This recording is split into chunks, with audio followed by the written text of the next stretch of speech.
Hey, it's Cynthia. I'm back today to show you how to sublimate on this pencil pouch. These are sublimation bags that can be used for many different things, from makeup pouches, but I'm using them today for back to school to make a pencil pouch. These do have a little loop right here and they have a nice zipper, and they're the perfect size for a kid's pencil pouch. These do come in a pack of 10 and I'm going to use one today and make a personalized pencil pouch, so stay tuned. So these are the things you're going to need to make your sublimation pencil pouch today. You're going to need the pencil pouch. You're going to need your sublimation design.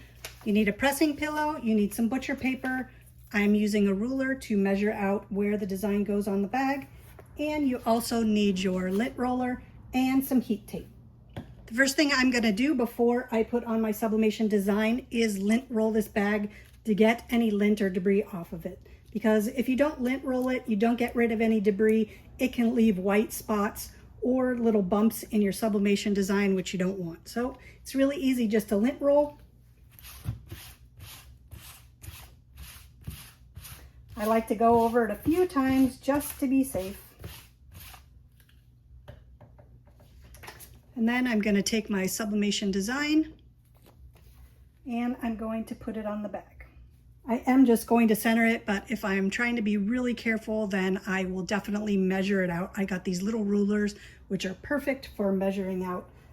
So I just check from the edge to the edge to see, and you can see I'm pretty far off, so I'm going to move this a little bit. Check it again. There's the edge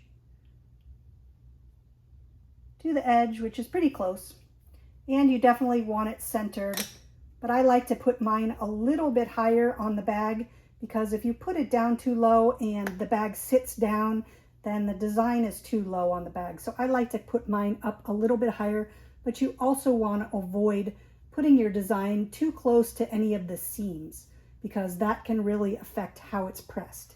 So let's go ahead and heat tape it up and we'll get ready to press.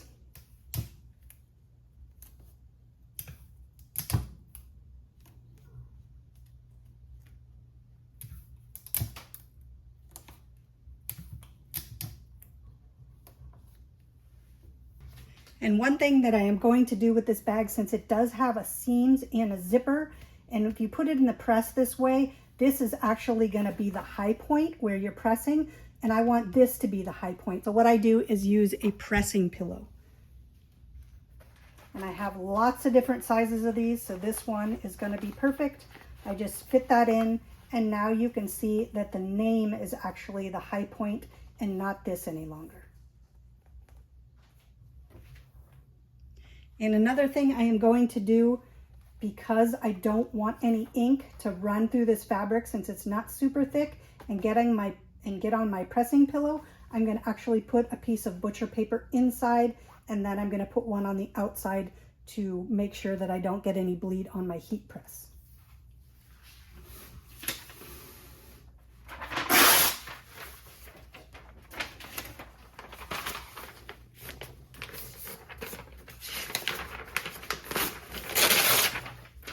I always like to conserve my butcher paper, even though I know it's pretty cheap, but I like to save it, so I will always use as little as I can and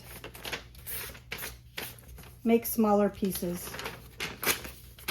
just so I'm not wasting it. So then this one will fit fine here, and then I'm going to make this one a little bit smaller so it fits inside.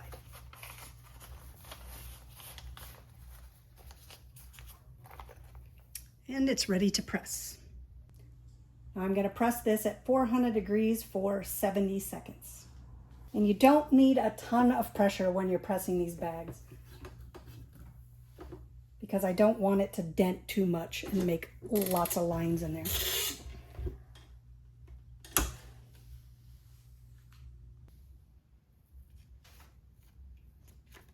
And there is the used transfer. And here is my bag. It's really hot.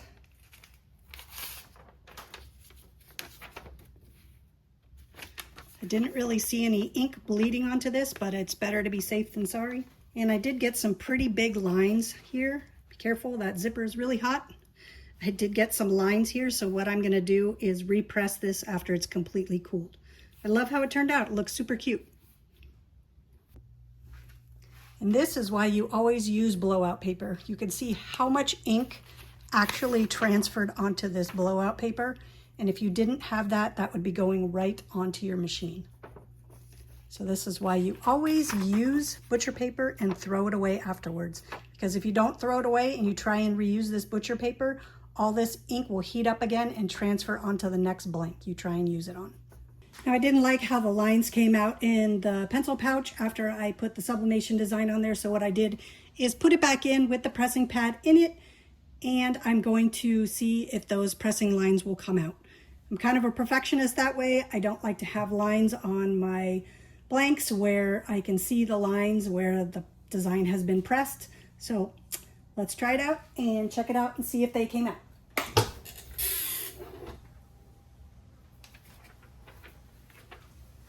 See, I pressed this for a second time, and this is why you still use blowout paper, even if you're just putting it back in to repress it, because a lot of the ink came off again.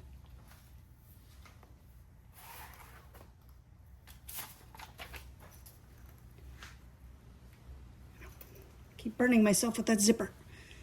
And you can see the pressing lines are still there a little bit. Maybe next time I won't use so much pressure, but they did definitely come out quite a bit. So there is our little pencil pouch. If you found this video helpful about how to create a sublimation pencil pouch, then I would appreciate a like and also a follow. Also, if you're interested, I have all of the items used in this video linked down below in the description. Thank you for the support.